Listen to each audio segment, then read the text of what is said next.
Hello, नमस्कार और स्वागत है आप सबका इंडिया मसाला पॉडकास्ट के एक नए एपिसोड में। और मैं हूं आपका होस्ट और दोस्त अमित शेखर। इंडिया मसाला पॉडकास्ट जहां पे हम बात करते हैं हेल्थ, फिटनेस और अवेकनिंग की।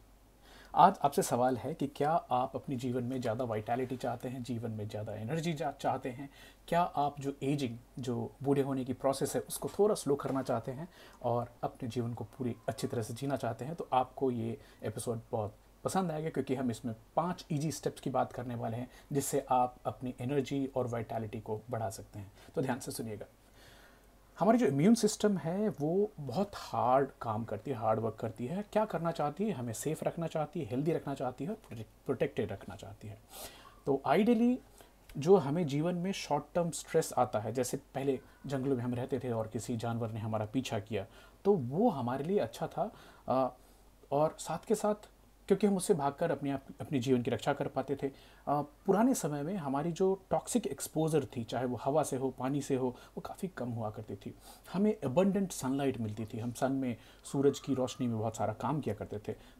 हवा फ्रेश हुआ करती थी। कल ही मैंने पढ़ा है भारत के 3 सबसे ज़्यादा पॉल्यूटेड सिटीज़ बिहार में हैं। उनके नाम है सिवान, मोतिहारी और Darbhanga. These are very small cities, but what kind of environment and lifestyle we have कि इतनी छोटे छोटे शहरों में इतनी हवा ख़राब कैसे हो सकती है। साथ के साथ हम आइडियल सर्कमस्टांसेस में हमारी मूवमेंट बहुत ज़्यादा होती थी। एक एक इंसान 20-20, 15-15 किलोमीटर दिन के चला करते थे। Playing with our kids and our animals in mitti, वो भी एक लाइफ का परस्यूट हुआ करता था कि मस्ती करो, खूब खेलो। वो सब मॉडर्न टाइम में क्या चेंज हो गया? अभी हम लॉन्ग टर्म स्ट्रेस से परेशान रहते हैं। हम इंडोर्स घर के अंदर रहते हैं।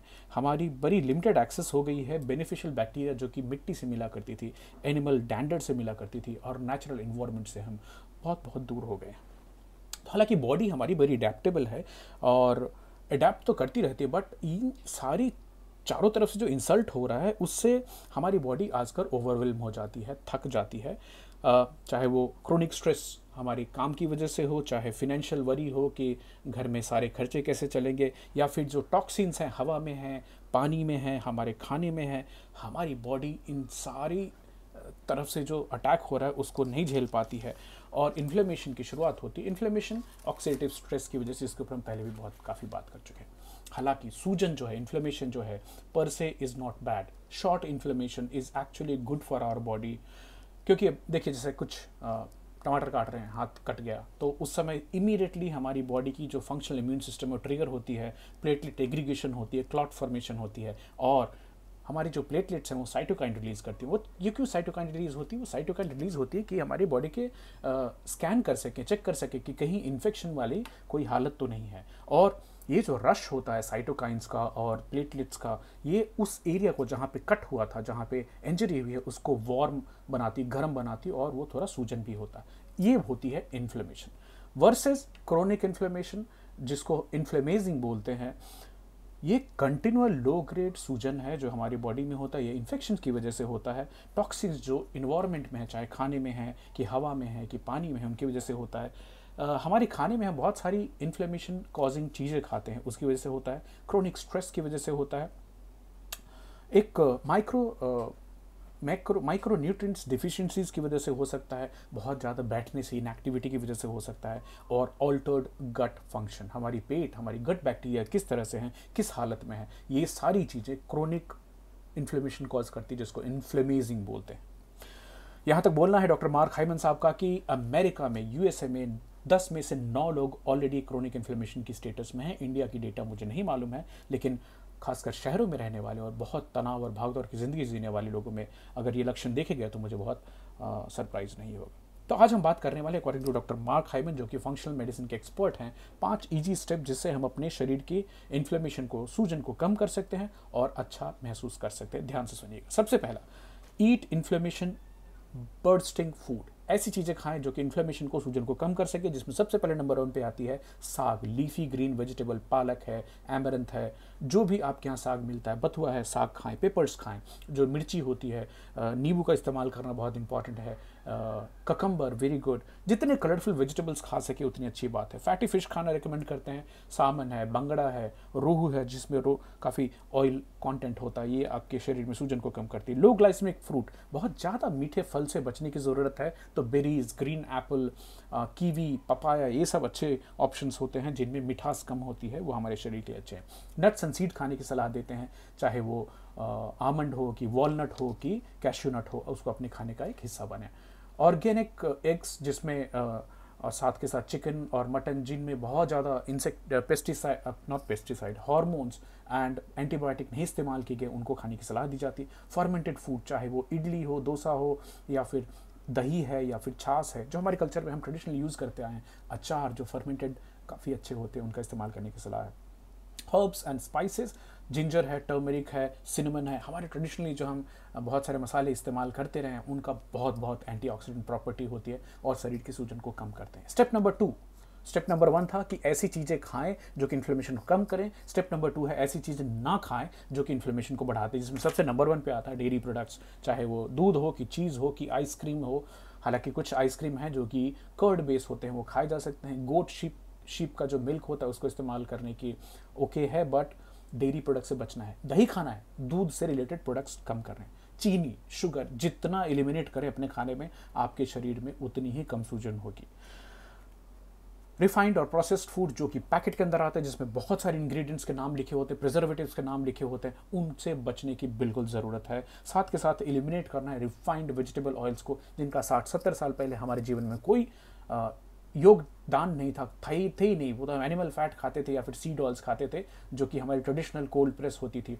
पता नहीं कितने घनेडे वेजिटेबल्स ऑयल आ गए। हमने कई सारे एपिसोड्स किए हैं वेजिटेबल ऑयल के डेट्रीमेंटल हेल्थ इफेक्ट्स को बताने के लिए, तो इनको अवॉइड करने की ज़रूरत है।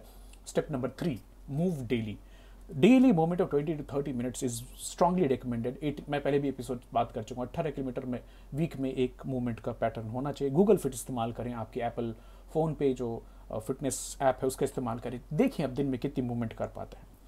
स्टेप नंबर 4 पे आती है माइंड योर माइंड, आपके दिमाग में क्या चल रहा है, बहुत इंपॉर्टेंट है। Short burst of stressful situation was good for us, ये हमारी बॉडी की एजिलिटी को बढ़ाता है, ब्रेन को भी शार्प रखता है, ठीक है। लेकिन लॉन्ग टर्म स्ट्रेस ये हमारे सिस्टम को थका देता है, हम थक जाते हैं, हमारी सिस्टम भी थक जाती है, और कॉर्टिसोल्स के लेवल हमारी बॉडी में जो कि स्ट्रेस हार्मोन है वो बढ़ता है, डिसरेगुलेट हो जाता है। एक्चुअली बढ़ने की बात नहीं बोलूँगा, साथ के साथ ये हार्मोनल इम्बैलेंस को कॉज करता है। तो अगर आपकी सिस्टम में ऑलरेडी ओवर स्ट्रेस की वजह से फटीग्ड है, हार्मोन्स ऊपर नीचे हो रहे हैं, स्ट्रेस्ड आउट है, तो बैलेंस खराब होता है, और इस स्टेटस को हम बोलते हैं क्रोनिक इन्फ्लेमेशन। तो क्या कर सकते हैं हम? रिसर्च बताती है कि जो लोग बहुत ज़्यादा एक ही टॉपिक के ऊपर बार बार सोचते हैं, रुमिनेट करते हैं, थिंकिंग रिपीटेटिव नेगेटिव बिहेवियर, इसको ऑटोमेटिक नेगेटिव थॉट्स भी बोलते हैं, एंट्स। तो जिनके साहब बोलते हैं कि किल योर एंट्स, जो ऑटोमेटिक नेगेटिव थॉट्स आते हैं। कहा जाता है कि दिन में एक इंसान 60,000 विचार दिमाग में गुजरते हैं, जिसमें से कि ऑलमोस्ट 90% नेगेटिव होते हैं। तो जब भी आप खुद को पाएं कि आप बहुत नेगेटिव सोच पैटर्न रिमिनेशन में जा रहे हैं, खुद को बोलें रुक जा भाई, कैंसिल बोलें, और वो जो थॉट थी, नेगेटिव थॉट थी, उसको एक पॉजिटिव थॉट से रिप्लेस करने की कोशिश करें। So what is going on in your mind is very important. Thinking positive is important. Gratitude होना, जिन चीज़ों का हमारे भगवान ने ऑलरेडी दे दिया है। अक्सर देखता हूँ लोगों को क्या नहीं है उसको बहुत बड़ा करके देखते हैं, जो चीज़ हमारे पास ऑलरेडी है वो जीवन में छोटी दिखाई देने लगती है। तो नज़रिया बदलने की ज़रूरत है। आपके पास फ्रेंड्स हैं, फैमिली है, एक घर है, एक स्वास्थ्य है, बहुत सारी चीज़ें आप ग्रैटिट्यूड महसूस करने के लिए भगवान ने दी हुई है। स्लो ब्रीदिंग प्रैक्टिस करनी है, मेडिटेशन करना है, जिस तरह से भी आपको मानसिक शांति मिलती है, स्पिरिचुअलिटी हो या फिर जो कम्युनिटी वर्क हो, कुछ भी, वो ज़रूर करें और आपके दिमाग का जो है स्ट्रेस लेवल उसको कम करें। स्टेप नंबर 5 पे आती है सप्लीमेंटिंग वाइजली। आप पूछेंगे सप्लीमेंट क्यों करना है भाई, हम तो अच्छा खाना खा रहे हैं। लेकिन इतनी खाने में जेनेटिक मॉडिफिकेशन हुई है, लॉन्ग ट्रांसपोर्ट होता है, स्टोरेज बहुत किया जाता है, मोनोकल्चर फार्मिंग एक मेथड आ गई है, हमारी सॉइल्स की क्वालिटी डिप्लीट हो रही है। तो जो खाना, जो फूड प्रोडक्ट्स फार्म से निकल के आते हैं, जिनमें पहले जो न्यूट्रिटिव वैल्यू हुआ करती थी, वो धीरे धीरे न्यूट्रिटिव वैल्यू कम होती जा रही है। इसके लिए हमें सप्लीमेंट करना बहुत इंपॉर्टेंट होता है। विटामिन डी है, विटामिन बी कॉम्प्लेक्स है, जिंक है, माइक्रोन्यूट्रिएंट्स हैं। तो मैं अपनी 5-6 साल की जीवन जब से अवेयरनेस आई है, तो रिवाइटल एच का रेगुलर इस्तेमाल करता हूँ। एक कैप्सूल डेली जाती है, मैडम और बच्चे वो रिवाइटल फीमेल विमेन करके आता है, उसका इस्तेमाल करते हैं, जिसमें कि component of calcium and iron is more because of their need, body के नीड के हिसाब से। साथ के साथ मैं हिमालय की अश्वगंधा लेता हूँ which is known to be powerful antioxidant. Himalaya की ब्राह्मी टैबलेट लेता हूँ which is a brain boosting drug and memory को भी बढ़ाता है। और तो ये जो सप्लीमेंटेशंस हैं हमारे अभी के तनाव वाले जीवन के लिए काफ़ी एक इम्पॉर्टेंट हिस्सा बन के उभरे हैं। इनका इस्तेमाल करें, लेकिन ज़रूर अपने डॉक्टर से संपर्क में रहें, उनसे पूछें। बट ऊपर के जो टॉपिक्स हैं, जो 4 स्टेप्स अभी तक आए सप्लीमेंटेशन के बिना, वो तो आप बिना किसी से पूछे खुद को अवेयर करके, माइंडफुल रह करके इनका पालन कर सकते हैं। तो उम्मीद करता हूँ आपको आज की ये 5 स्टेप वाली टॉपिक अच्छी लगी होगी। अपने जीवन में ज़्यादा एनर्जी, ज़्यादा वाइटैलिटी लाने के लिए सुनिए, पालन कीजिए और अपने प्यारे दोस्तों और फ्रेंड्स, फैमिली के साथ शेयर भी कीजिए। Thank you so much. मिलते हैं अगली बार एक नए टॉपिक के साथ। तब तक अपना ख्याल रखिए। Bye bye, take care.